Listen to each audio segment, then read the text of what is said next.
Bienvenue au Flash Info sur Kivu Morning Post. À la une, la F123 annonce la fin de la formation de 395 cadres politico-administratifs à Rutshuru, présentés comme une nouvelle élite chargée de renforcer la gouvernance dans les zones sous son contrôle.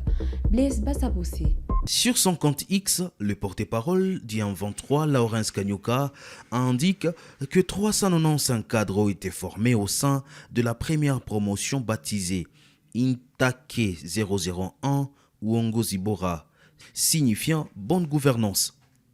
Selon lui, ces cadres ont été rigoureusement formés et outillés pour promouvoir une nouvelle vision de gestion publique, axée notamment sur la restauration de l'autorité de l'État, le vivre ensemble et la lutte contre les antivalaires.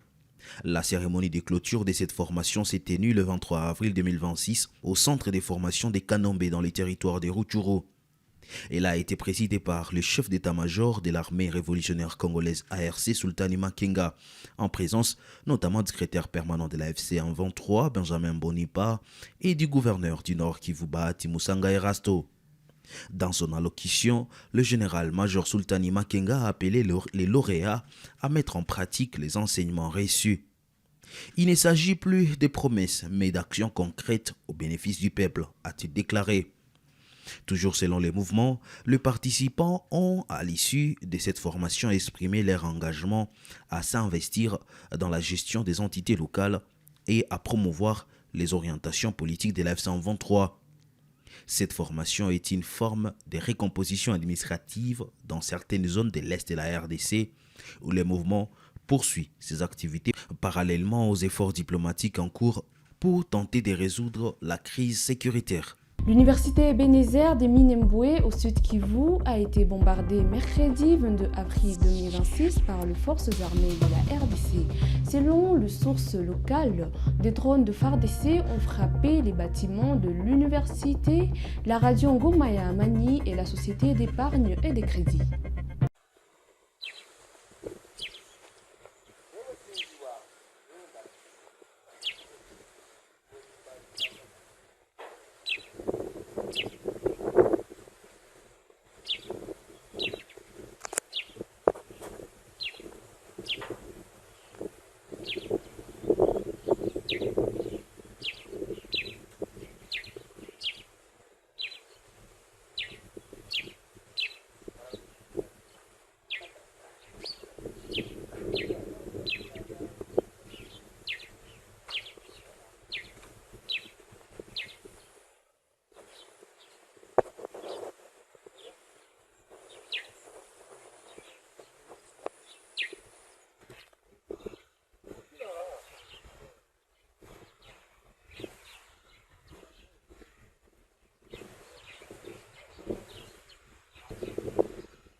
À Lubumbashi, la police nationale congolaise a interpellé 70 présumés délinquants lors d'une opération de bouclage menée dans la nuit de mercredi à jeudi au quartier Gadolité, dans les cellules des Penga Penga et Basembe.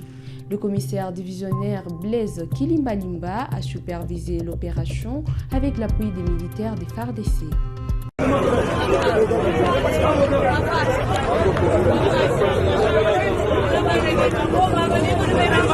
L'opération Ndobo se poursuit sans relâche sur toute l'étendue de la province du Haut-Katanga. En effet, les cellules Penga Penga et Basembe dans les quartiers Guadolite, commune et ville de Lubumbashi ont été au centre d'une opération de bouclage ciblée menée par la police nationale congolaise du Haut-Katanga dans la nuit du mercredi 22 au jeudi 23 avril 2026. Cette intervention s'est déroulée sous la direction du commissaire provincial de la police nationale congolaise du Haut-Katanga, le général Blaise Kilimbalimba, avec l'appui de la 22e région militaire des forces armées de la République démocratique du Congo, ainsi que des services de sécurité. Au total, 70 présumés délinquants ont été interpellés au cours de cette opération. Plusieurs objets ont également été saisis, notamment 10 cartons de whisky en petites bouteilles, 3 bidons de 20 litres de boissons fortement alcoolisées, ainsi que des barres de mine, des couteaux et divers objets dangereux.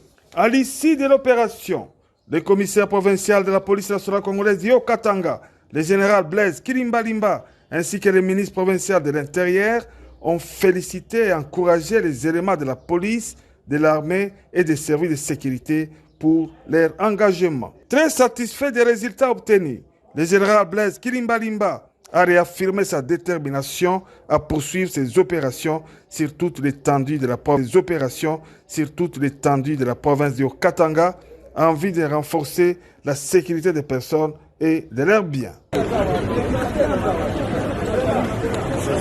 Les opérations sur toute l'étendue de la province du Haut-Katanga en vue de renforcer la sécurité des personnes et de leurs biens.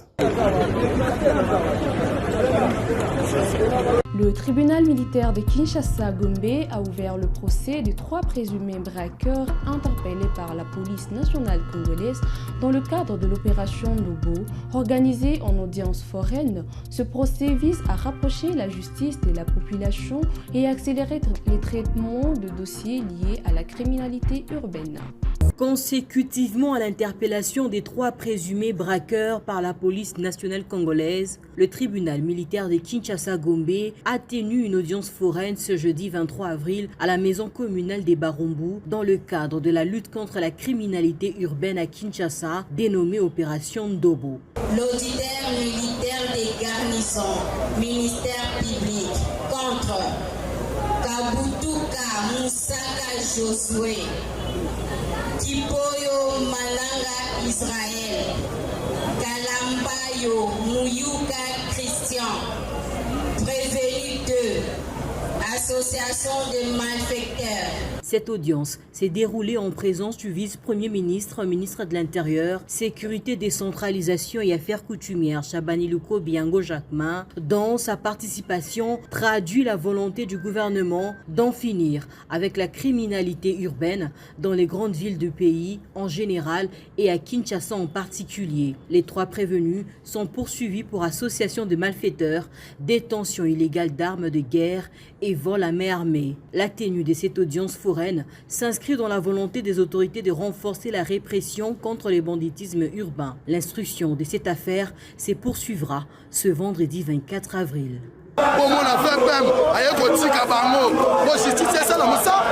Consécutivement à l'interpellation des 3 présumés braqueurs par la police nationale congolaise, le tribunal militaire de Kinshasa-Gombe a tenu une audience foraine ce jeudi 23 avril à la maison communale des Barumbu dans le cadre de la lutte contre la criminalité urbaine à Kinshasa, dénommée Opération Ndobo.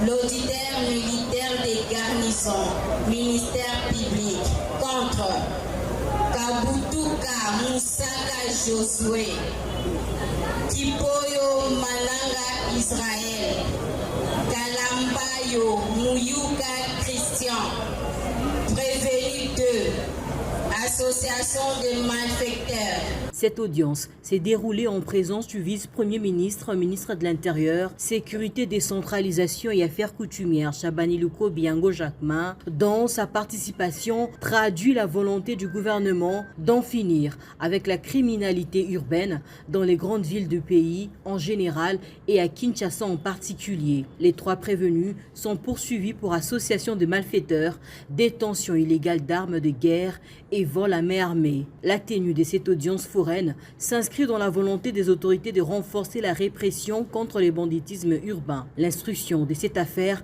se poursuivra ce vendredi 24 avril.